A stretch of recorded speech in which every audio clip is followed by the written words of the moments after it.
내 몸을 상하게 하지 말라. 우리가 여기 있도라. 주 예수를 믿으라. 그러면 너와 내 집이 구원을 받으리라.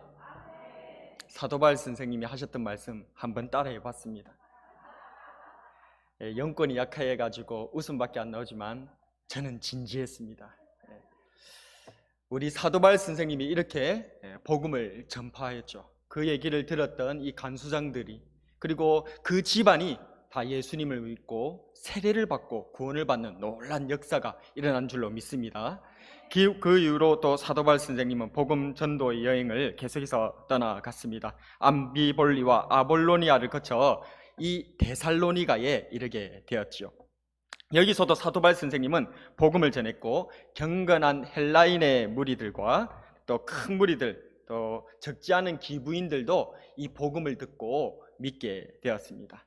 그런데 문제는 이 사도 바울 선생님이 복음을 전하면서 나아갔는데, 복음을 받아들이는 사람도 있었지만은 이 복음을 거역하고 배척하고 밀어내는 그런 사람들도 여전히 존재했다는 것입니다. 그 사람들은 누구였습니까? 바로 유대인들이었습니다. 오늘 본문에 보면 그들은 시기하여서 사도 바울 선생님의 이 복음 전파하는 것을 방해하고 도리어 역적으로 몰아갔습니다.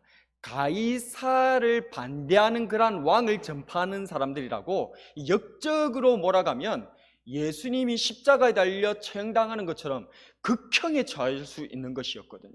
그래서 이 유대인들은 지금 사도 바울 선생님들이 전하고 있는 이 복음을 가이사에게 반역하는 반역죄를 뒤집어 씌워서 사도 바울 선생님을 마구 공격을 했던 것입니다.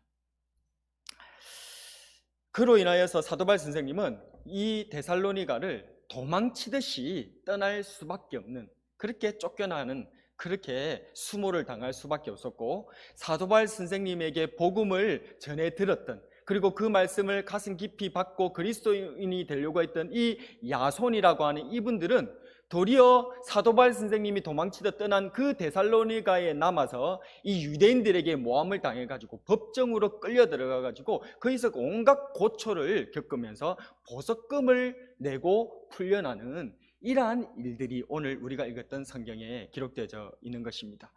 그렇다면 사도 바울 선생님이 오늘 본문에서와 같이 데살로니가 이곳에서 복음을 전파했던 이 일들은 사도 바울 선생님 일행들도 도망치듯 쫓겨나는 그러한 패배감을 맛볼 수밖에 없었고, 그 복음을 받아들였던 야손 일행들도 법정에 끌려가서 온갖 곤욕을 치르게 되어지는 그런 것으로 마무리되어지는 것으로 오늘 성경이 기록되어져 있다면, 과연 사도 바울 선생님이 전했던 이 복음 전파, 데살로니가에서의 복음 전파는 아무런 쓸데없는 일, 헛수고에 불과한 것이 되고 만 것일까요?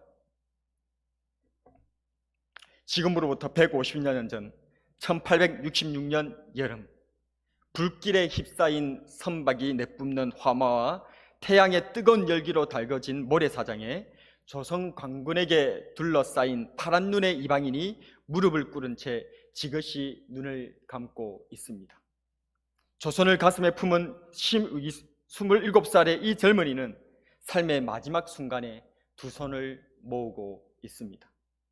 그리고 이어 허망하게도 그의 목은 땅에 떨어지고 말았습니다. 이 파란 눈의 27살의 이 창창한 젊은이는 이 땅의 최초의 순교자로서 또한 선교사님이신 바로 토마스 선교사님이십니다. 토마스 선교사님은 미국 상선 제너럴 셔머너를 타고 이 복음을 전파하기 위해서 이 땅, 우리 민족들 조선에게 그렇게 찾아왔습니다. 그러나 우리 조상들은 그를 적으로 오인하여서 붙잡아다가 참수시키고 말았던 것이죠. 그의 마지막 모습을 지켜본 한 병사는 훗날 이 일을 이렇게 상고하면서 고백했습니다. 내가 서양 사람을 여러 죽였는데 그 가운데 한 사람은 지금 생각해도 이상한 점이 있다. 내가 그를 죽이려고 하자 그는 두 손을 마주 잡고 무슨 말을 한 후 붉은 천이 덮인 책을 가지고 웃으면서 내게 받으라고 권했다. 내가 그를 죽이기는 했지만 이 책은 차마 받지 않을 수가 없어서 받아왔다. 평양 안주교회 후일에 장로가 된 박충건 장로님의 회고록입니다. 뿐만 아니라 평양신학교 제1회 졸업생으로 후일 조선교회에 큰 영향을 끼쳤던 한석진 목사님은 편지에서 이렇게 고백하였습니다. 제가 평양에 온 것은 임진년 10월, 즉 주후 1892년으로 토마스 선교사가 순교한 지 26년이 지난 때였습니다. 이때 저는 성경을 팔며 전도하러 다니면서 토마스 목사의 순교를 목격한 사람들로부터 어떤 이야기를 들었는데, 제네럴 셔먼호가 불에 탈 때 바깥으로 성경을 던지면서 야소라고 외치는 소리를 들었다는 것입니다. 지금 제가 전도하는 내용과 팔러 다니는 이 책자가 그 서양인이 배에서 던진 책과 같은 것이라는 이야기도 저는 들었습니다. 150년 전 하나님을 모르며 십자가의 원수로 지냈던 우리 민족을 위해서 자신의 삶을 드린 이 토마스 선교사님은 그렇게 조선의 첫 번째 선교사로서 순교자가 되셨던 것입니다. 이에 교부 터툴리안은 순교의 피는 교회의 초석이 된다 라고 말했습니다. 이름조차 생소했던 우리 민족에게 제대로 된 복음 한 줄 선포하지도 못한 채 허무하게 형장에 이슬로써 사라져 버렸던 우리 토마스 선교사님. 그러나 그의 피가 씨앗이 되어서 오늘날 1000만이 넘는 이 한국교회를 잉태하였고, 이 한국교회는 2만 명 이상의 선교사님을 파송하는 그러한 하나님의 복음 전파의 나라가 된 줄로 믿습니다. 선교의 피는 생명을 낳는 줄로 믿습니다. 오늘 본문을 보면 사도 바울 선생님의 데살로니가 사역은 참으로 허무하고 헛된 것 같이 보입니다. 그러나 결코 하나님께서는 포기하지 않으신 줄로 믿습니다. 하나님께서는 데살로니가 교회에 복음을 전파하던 이 사도 바울 선생님을 이미 빌립보 교회를 통해서 돕고 계셨습니다. 빌립보서 4장 16절에 보면 데살로니가에 있을 때에도 너희가 한 번뿐 아니라 2번이나 나 있을 것을 보내었도다. 아멘. 지금 이 빌립보 교회의 사도 바울 선생님이 편지를 써서 보내는데, 사도 바울 선생님이 데살로니가에 있을 때에 그 빌립보 교인들이 연보를 해가지고 사도 바울 선생님 복음을 후원하기 위해서 한 번뿐 아니라 2번을 그렇게 복음 전파하려고 후원을 보냈다는 겁니다. 그래서 사도 바울 선생님은 사실 오늘 성경에는 그것이 기록되어 있지 않지만은 혼자서 그렇게 힘들게 사역한 것이 아니었습니다. 하나님의 도우심으로, 또한 빌립보 교회의 그런 후원으로 말미암아서 든든한 응원군을 가지고 그렇게 데살로니가에 복음을 전파하고 있으셨던 것입니다. 비록 데살로니가에서 도망치듯 쫓겨났던 사도 바울 선생님들도 또 우리 하나님처럼 결코 포기하지 않았다는 것입니다. 데살로니가 전서 2장 17절과 18절에 보면 형제들아, 우리가 잠시 너희를 떠난 것은 얼굴이요 마음은 아니니 너희 얼굴 보기를 열정으로 더욱 힘써노라. 그러므로 나 바울은 한 번, 2번 너희에게 가고자 하였으나 사탄이 우리를 막았도다. 아멘. 지금 이 말은 사도 바울 선생님이 후일에 데살로니가 교회에 편지를 쓴 이 데살로니가 전서라고 하는 이 성경에 기록되어져 있는 내용입니다.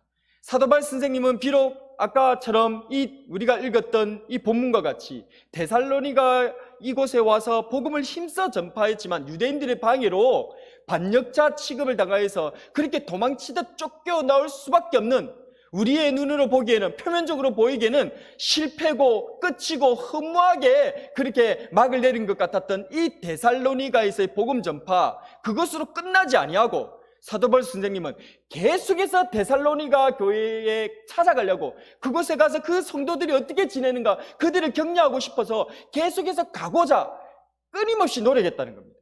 근데 노력하였으나 이 사탄이 강력하게 가지 못하도록 막아섰다는 것을 오늘 이 데살로니가 전서 2장 17절과 18절에 그렇게 기록되어져 있는 것이죠. 이쯤 되면 사도 바울 선생님도 포기할 법합니다. 아무 말 하려고 해도 안 되고 그 사람들도 나를 배척하고 내가 가려고 해도 사단이 계속 막고, 아하, 여기는 좀 아닌가 보다, 이래 생각을 할 수도 있을 것 같습니다. 그런데 하나님처럼 사도 바울 선생님도 결코 포기하지 않는 것입니다. 자신은 비록 데살로니가에 가지는 못했지만은 자신의 영적 아들인 이 디모데 목사님을 자기 대신 이 데살로니가에 또 보내는 거예요. 그런데 놀랍게도 하나님의 은혜로 그 디모데 목사님이 사도 바울 선생님의 편지를 가지고 데살로니가 교회에 갔는데 기쁜 소식을 가지고 돌아오는 거예요. 그게 바로 데살로니가 전서 3장 6절과 7절에 기록되어 있습니다. 지금은 디모데가 너희에게로부터 와서 너희 믿음과 사랑의 기쁜 소식을 우리에게 전하고 또 너희가 항상 우리를 잘 생각하여 우리가 너희를 간절히 보고자 한것 같이 너희도 우리를 간절히 보고자 한다 하니, 이러므로 형제들아, 우리가 모든 궁핍과 환난 가운데서 너희 믿음으로 말미암아 너희에게 위로를 받았도라. 아멘.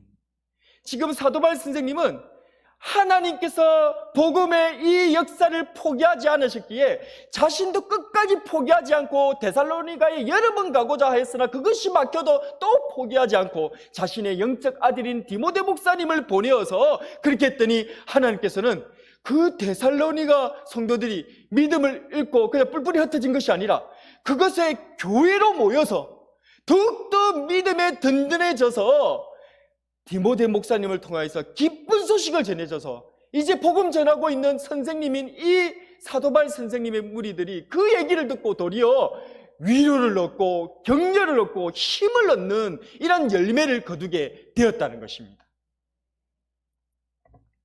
이처럼 사도 바울 선생님의 마음은 깊이 새겨진 자식 같은 교회였던 데살로니가 교회를 위해서 계속해서 감사하면서 기도하고 있었습니다.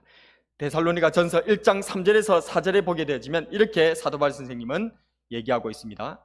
너희의 믿음의 역사와 사랑의 수고와 우리 주 예수 그리스도에 대한 소망의 인내를 우리 하나님 아버지 앞에서 끊임없이 기억함이니 하나님의 사랑하심을 받은 형제들아, 너희를 택하심을 아노라.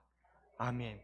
이렇게 사도 바울 선생님도 위로를 받고 또다시 이 위로와 복음의 선순환이 복음 전파하는 사람에게서만 끝나는 것이 아니라 복음 전파를 받은 그 사람을 통해서 위로를 받고 또 거기서 힘을 얻어서 생각날 때마다 항상 감사하면서 기도하면서 축복하는 이러한 복음의 아름다운 선순환이 지금 이 사도 바울 선생님과 데살로니가 교회에 계속해서 일어나고 있더라는 것입니다. 왜요? 복음을 전하여도 포기하지 않고 그것이 헛되게 보인다 할지라도 그것이 나에게 아무런 소득이 없는 것 같이 보인다 할지라도 우리 하나님께서 포기하지 않으시니 나도 포기하지 않겠습니다. 우리 하나님께서 끝났다고 할 때에야 비로소 끝나는 줄로 믿습니다. 그런 마음으로 사도 바울 선생님이 이 복음을 포기하지 않고 끝까지 나아갔더니 이러한 헛되고 아무런 열매도 없는 것 같았던 이 데살로니가에서도 주님의 교회가 세워지고 뿐만 아니라 2000년이 지난 오늘까지도 우리가 영원한 하나님의 말씀으로 받아 누리는 이 성경 말씀인 데살로니가 전후서라고 하는 이 성경이 기록되어지는 교회로 쓰임을 받게 된 줄로 믿습니다.